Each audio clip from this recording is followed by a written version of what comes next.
Ganito yung paraan ng paglalagay ng tali sa sitaw o tying.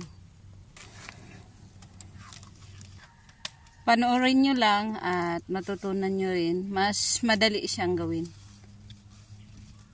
Dahil pag ganito ang style natin ng paglalagay ng tali, malayang makakagagapang ang ating mga sitaw. Katulad nito.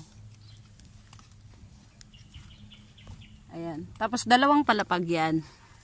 Sa baba at saka sa taas. Ito yung ano niya. Yung tapos na. Maayos siyang tingnan. Mahaba-haba na ang sitaw ngayon. Kaya't kung maaga pa, ay makapaglagay na nitong tali. Ganito kataba yung mga sitaw natin, awa ng Diyos. Kailangan din ng pag-aalaga o tamang pag-aalaga sa pagtatanim ng sitaw. Tiyagaan lang din. Naka-triangle yan sa taas.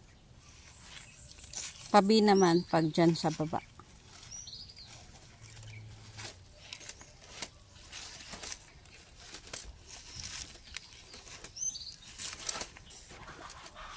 Meron yang maitim na tali sa baba, sa gitna at saka dito sa dulo.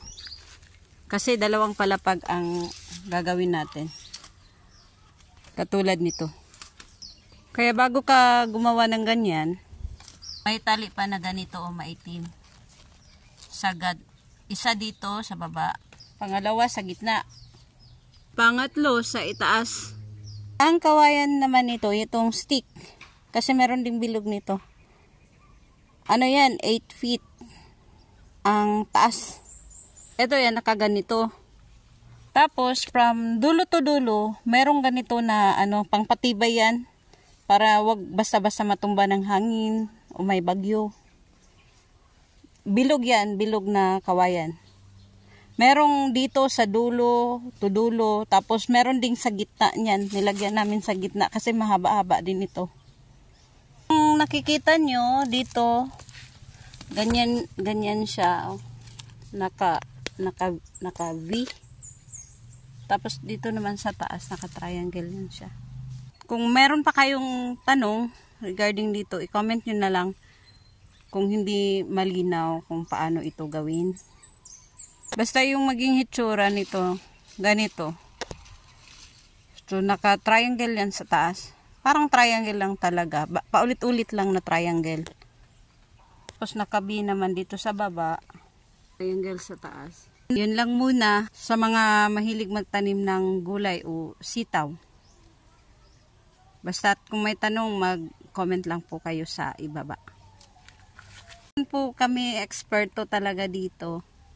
Pero natutunan lang din ng asawa ko doon sa tinatrabahuan niya na farm na labor lang.